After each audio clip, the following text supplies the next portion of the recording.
ኤክስተርናላይዜሽን ኦፍ ዘ ሄራርኪ የሚባል አንድ መጽሐፍ አለ። እዚያ መጽሐፍ ላይ ምን የሚል መልእክት አለ? ክርስትናን የማጥፊያ ዘመቻ 10 ወጥመዶች የሚል መልእክት ተቀምጧል። ክርስትናን ከህዝቡ ኑሮ ለማውጣት ሰው ራሱን ገዝቶ ለእግዚአብሔር ተገዝቶ ሌላውን አስገዝቶ እንዳይጸድቅ የሚያስችሉ የአዲሱ ትውልድ ፍልስፍናዎች የሚሉ 10 ነጥቦች አስቀምጠዋል። እንደው እናንተ አስቡትና የትኛው ደረጃ ላይ እንዳለን ደግሞ እንድታውቁ 10ን አላብራራም፣ በቁጥር ብቻ ጠቅሳቸዋለሁ።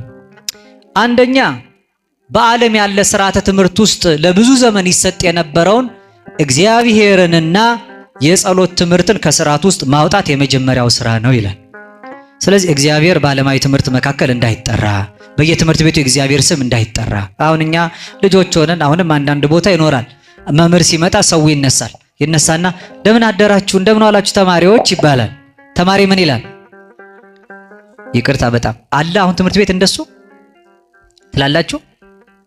ትላላችሁ ሰጋትሉም እዚህ አሁን እንላለን ብለዋል።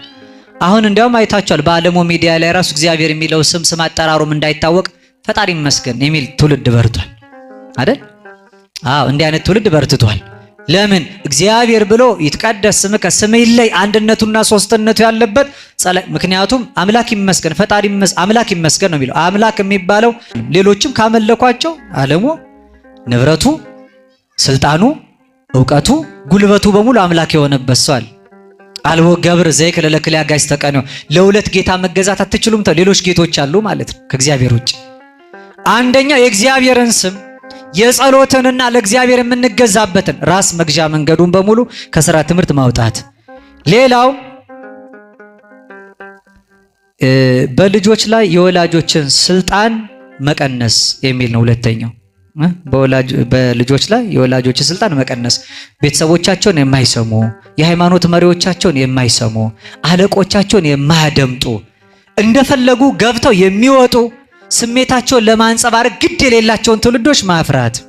በሶስተኛ ደረጃ ክርስቲያናዊ የቤተሰብ መዋቅር ወይም ተፈጥሯዊ የቤተሰብን ትስስር ማጥፋት ይላል። ፋሚሊ ስትራክቸርን ዲስትሮይ ማድረግ ማለት ቤተሰባዊ ትስስር አለ። በቤተሰባዊ ትስስር መካከል ልጅ አባት የሚልበትን ዘመን ማቆም። አባቶችም ልጄ ብለው ተስፋ ይሄ በምዕራቡ ዓለም በጣም የሰለጠነ ነው። ምክንያቱም ሲያረጁ መንግስት ነው የሚጦራቸው። ይጦረኛል ብለው ልጅም አይወልዱ። ልጆችም ለቤተሰቦቻቸው አይገዙም። የሚቆጧቸውና የሚያዟቸው ቢሆኑ ቤተሰቦቻቸውን እስከ መክሰስ ይደርሳሉ። አራተኛ ልቅ ወሲብን ማስፋፋትና ውርጃን ህጋዊ ማድረግ ይላል። ይሄ እንደምታውቁት ነው፣ ማብራራት አይፈልግም። ስድስተኛ ግብረ ሰዶማዊነትን አማራጭ የኑሮ ዘይቤ ደግሞ ማድረግ ይላል። አሁን ታውቃላችሁ በተለያየ ቤተ እምነት ያሉት እንኳን ሳይቀር ይሄን ተቃውሞ የሚያነሱ ሰዎችን ጭምር ከቤተ እምነት እስከ ማገድ የደረሱበት ዘመን። ሰባተኛ ጥበብን ማንጋደድ፣ ከዚያ በኋላ ለነውር ስራ የከበረውን ጥበብ ማዋል ብለዋል እኚህ እናት።